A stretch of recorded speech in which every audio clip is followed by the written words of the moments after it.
This is an episode of Must Drive, where I review a vehicle after a few days of driving. Today, we're reviewing the Polestar 3. This particular spec is the long-range performance dual motor. The EV category, premium SUV, comparable to the BMW X5, the Audi Q6 e-tron, the Volvo EX90, and the Kia EV9. Starting with the exterior, we have the signature Polestar lights, following cues from the Polestar 4 and the Polestar 2, Polestar engineered badge, and we have this quite cool bonnet fender hood, which is to improve the aerodynamics and overall improve the EV range. You also have this panel here, which has a lot of the hidden autonomous driving radars and sensors, and overall it's quite a snazzy looking front. Moving to the side, we have these cool 22-inch alloy wheels, Brembo brakes, color-coded with matching valve caps. We'll also see the Polestar styling on this left-hand side. Moving around further, popped-out handles, these work quite well. EV charging port at the back, and a slope roof to help aerodynamics. On the back, again we have this rear roof spoiler, works with the front to give you an aerodynamic drive. These side shark fins, probably for design more than anything else, and the rear reverse camera. And moving back over here, falling wing mirrors for the camera underneath, which acts as part of the 360 bird's eye camera system. The interior of this car is a really pleasant place to be. We have synthetic vinyl textiles, 5 spacious seats, and it's a really minimalist IKEA style design. Nice fabrics on the dash, decor wood veneer here, and we don't really have any scratchy plastics even lower down. We have this huge panel roof, front to back, which has a special coating blocking 99% of UV lights, stops it from getting too hot in the summer, and also there's no roller blind, which gives you a lot more headroom. We also have these really cool contrast seat belts, a clear design key in the Polestar lineup. The rear is fairly spacious, 3 seats, isofix points on the Alta. Good amount of headroom, leg room. The seats are fairly well bolstered, and we have heated on the Alta seats. This car is absolutely loaded with tech. We have a 14.5 screen portrait display and a smaller driver instrument cluster, a heads-up display projected into the windscreen.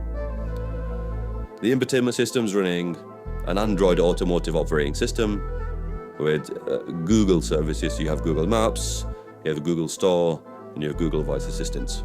One really cool feature I like is this cluster here is attached to the steering column. Quite often I sit fairly back with the steering wheel quite low and close to me, and the steering wheel often blocks the instrument cluster. So with it being here on the column, it's easily accessible, and as I move this, it moves up and down with it.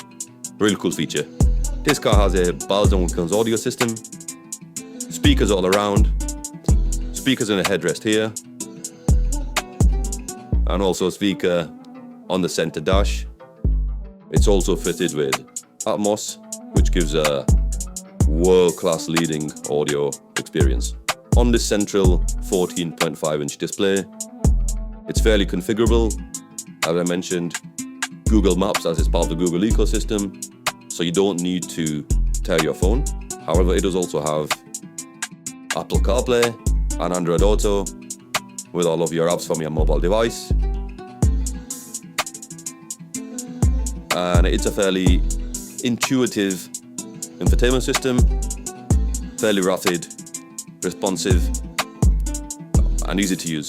My only one complaint, and it's a complaint I have in a lot of vehicles, is that the climate system is touchscreen, so there's no physical buttons.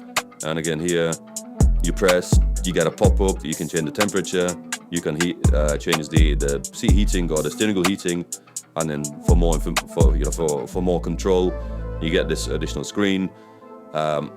It works, but I would rather have quick access to climate as a general rule of thumb.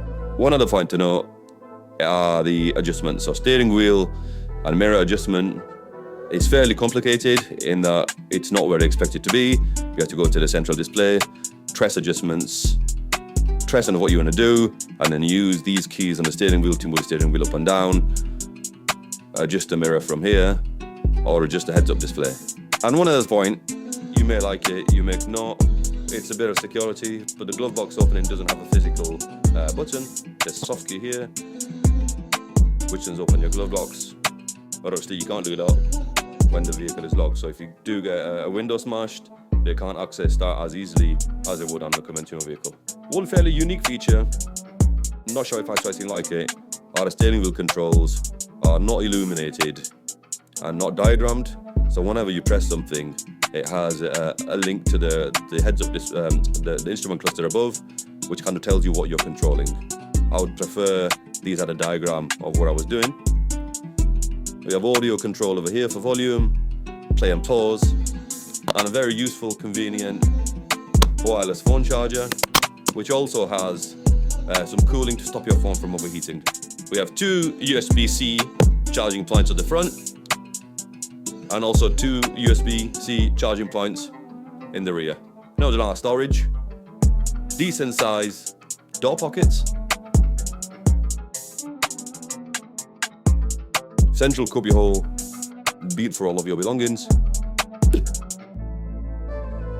two cup holders with these spring-loaded constraints,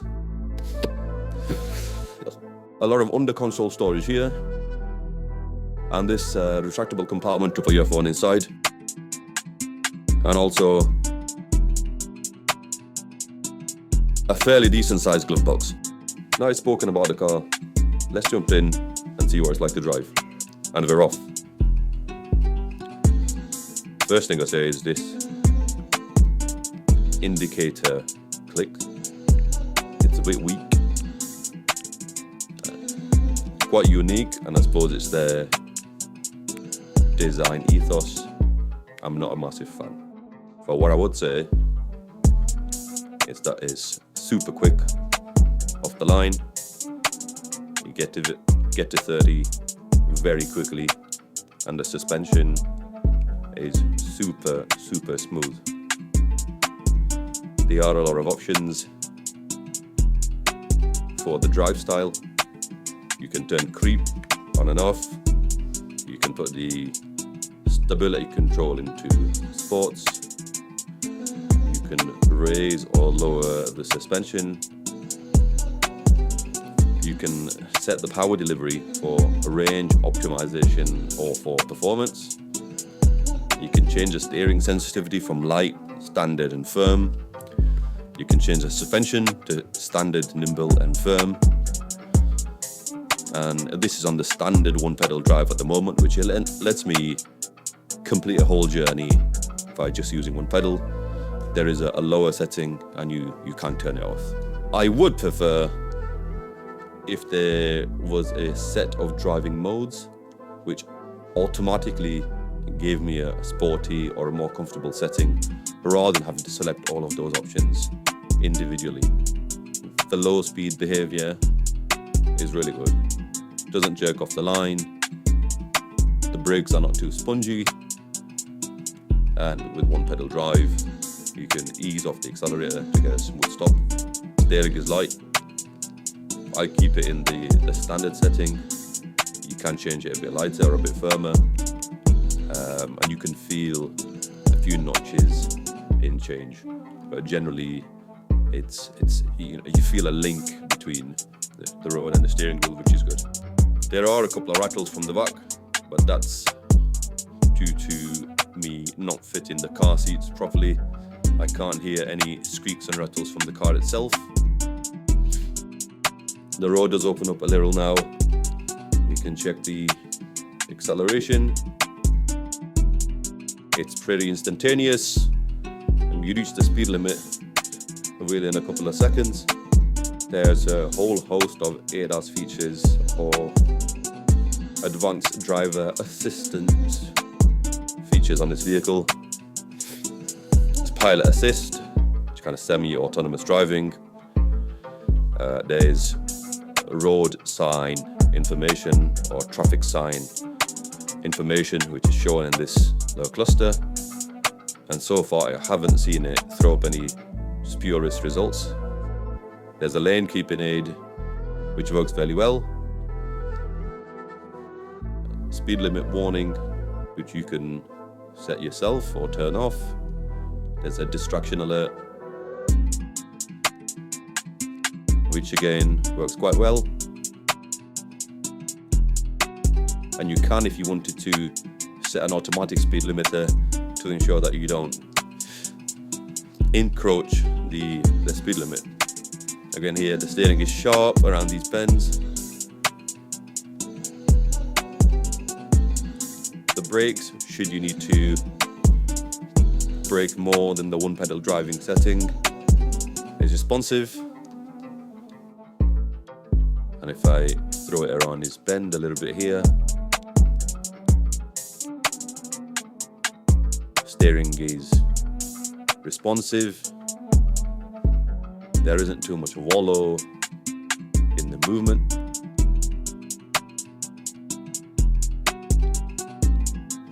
And at no point do I feel that I'm not in control of the car. At lower speeds on a imperfect road, you can feel a little bit of vibration through the wheels. However, if I change the suspension feel to standard, it takes a slight edge off. At low speeds, there is hardly any wind or road noise, so all the sound absorption is good. And for a large car, it doesn't feel overly large.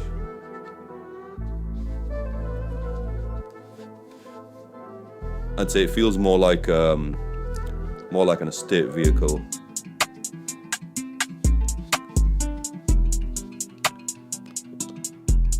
As we go into reverse, we have the reverse camera, high definition, and the bird's eye 360 camera with the vehicle overlaid.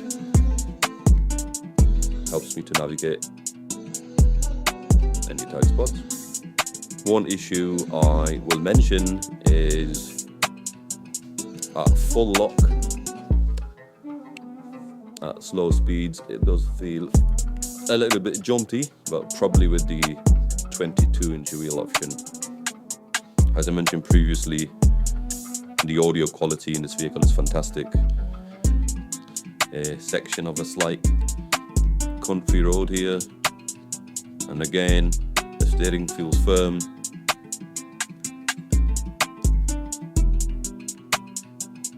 The acceleration is rapid, and the brakes are responsive. Like all electric vehicles, the acceleration is quick, but there's no drama. It just goes. There's no fake vehicle noise simulation in this vehicle. You just put your foot down, point to where you want to go, and it gets there without any fuss and drama. And you need to keep an eye on the speed, just because it doesn't feel like you're going the speed that is indicated. My personal preference for a gear selector is more of a standard gear selection here, or something on the dash. I'm not a huge fan of stalks and having too many stalks. It works quite well in this vehicle because the same stalk covers indicators and wiper speed, and light actuation is from the central display. So there is only two stalks.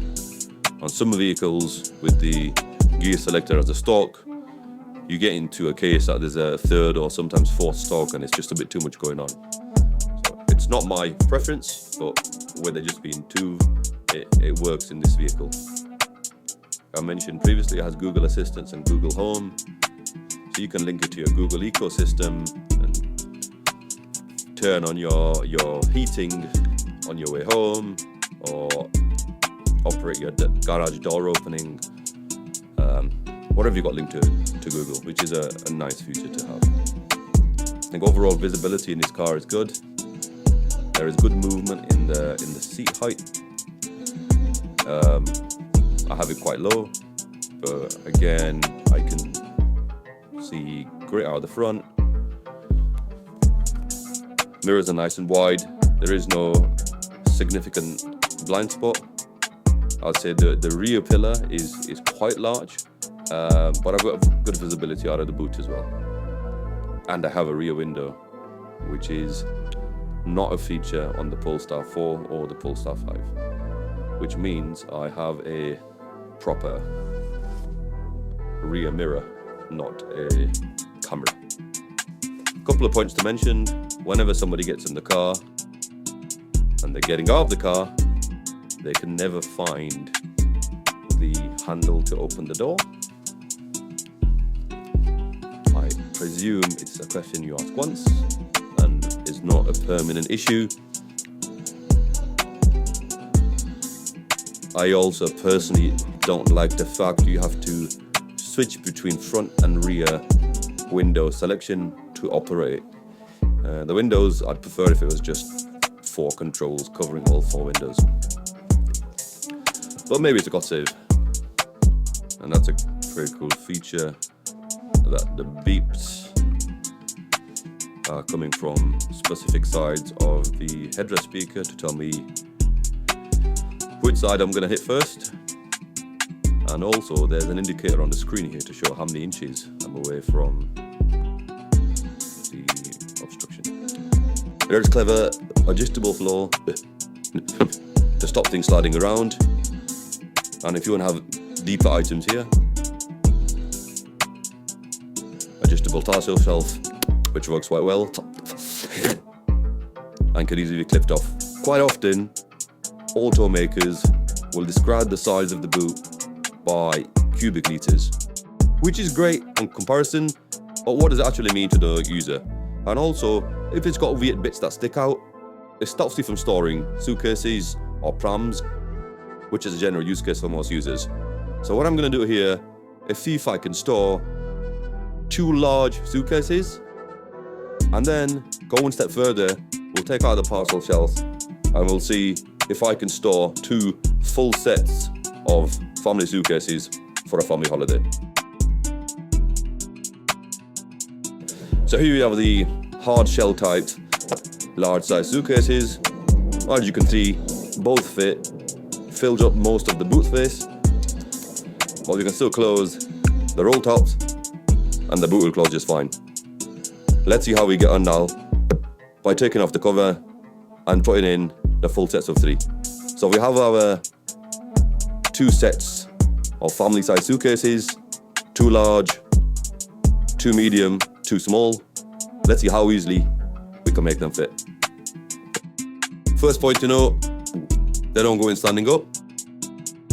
And when they're in on the side, there's not that much space to buffer in the case. Not sure this is going to close. Let's give it a try.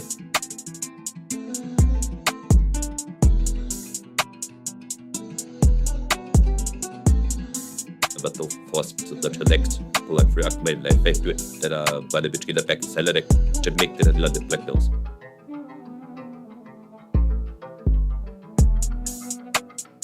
I borde poppa melodi det med vinner center men alltså kan jag inte lägga den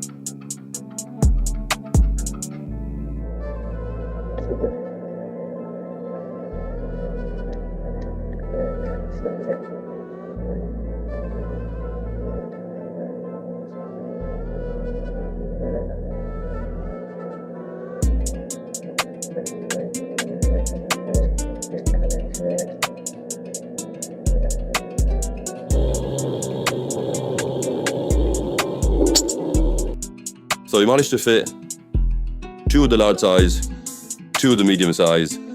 There's still some space left over for small handbags, kids' rucksacks, and generally I've found these size travel cases can fit in the footwells if your ISOFIX doesn't have a stand. So overall, it's a fairly good amount of space. The boot is quite square, and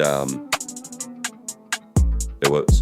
One of the questions I'm always asked is, can I fit an adult in between car seats at the back, or a large child? And for this particular title of episode, we're going to fit 2 ISOFIX car seats on the outers and check what the middle 5th seat is like. Okay, now we have the car seats fitted, ISOFIX on both sides. Let's see if we can get a reasonable size adult comfortably in the middle. So I think the answer is, do I fit? Yes. Am I comfortable? Not at all. I'd say a small child, even a slim teenager would probably be all right. But an adult in between 2 ISOFIX or a large teenager, not going to be comfortable for more than a very short drive. I've got a reasonable amount of headroom, reasonable amount of legroom, but it's the width here. These car seats are quite old. Newer ones are even larger. ISOFIX would be a problem. The Polestar 3 is available in the United Kingdom for £69,990, depending on spec. There are ranges that go up to 394 miles, 0 to 60 as quick as 3.8 seconds, and power of up to 500 kilowatts. It comes in 5 colors: snow, midnight, magnesium, storm, or space, and 4 wheel options: 2 in 22-inch, a 21-inch option, a 21-inch option, and a 20-inch option.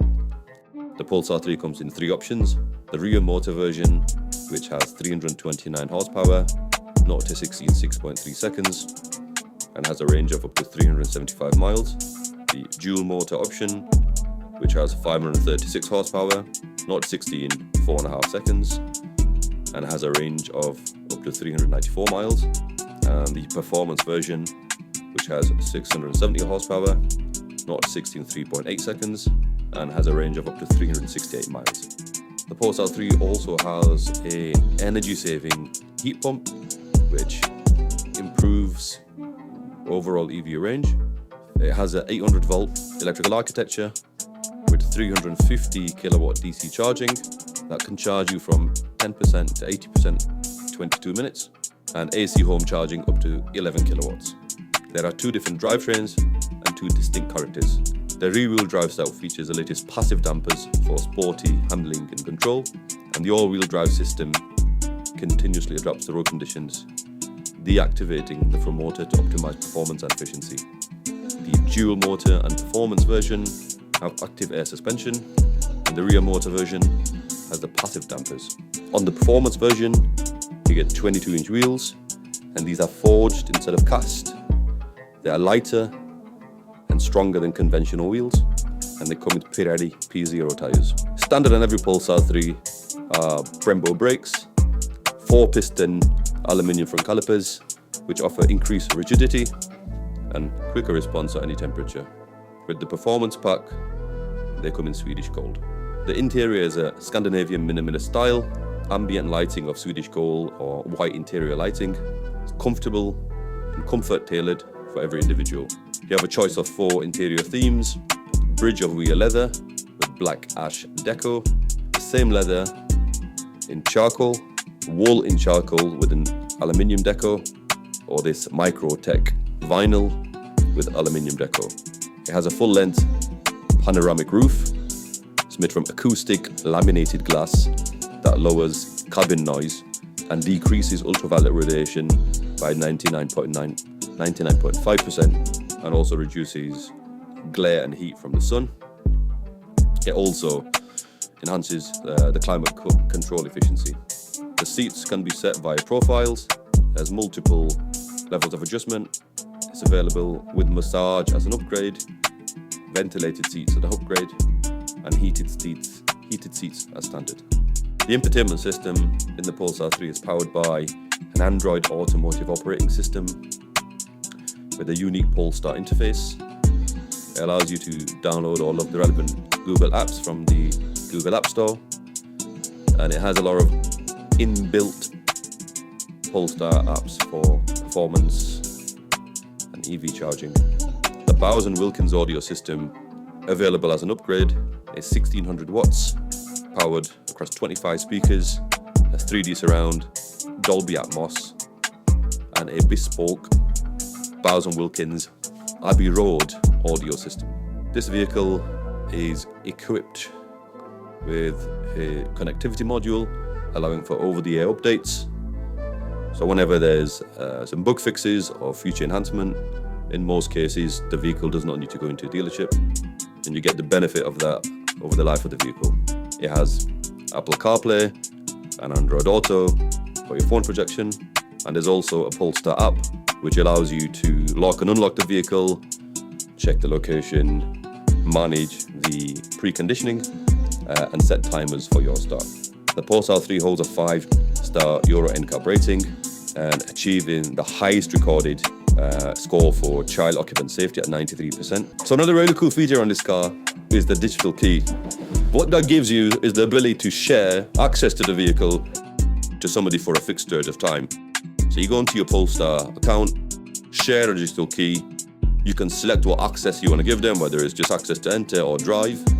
They download the digital key, add it to their Apple Wallet. When they enter the car, it automatically unlocks, they drive away. When they leave, it locks. And when you're done, you can delete that digital key through your own Polestar account. So there we have it, the Polestar 3. I think the exterior is fantastic. Interior is minimal, clean, it's spacious, it's comfortable, it drives well, performs well. My only sticking point is the price tag, but I recommend if you're in the market for this kind of vehicle, definitely go check one out. Thank you for watching. If you like this video or this type of content, please share and subscribe. See you next time.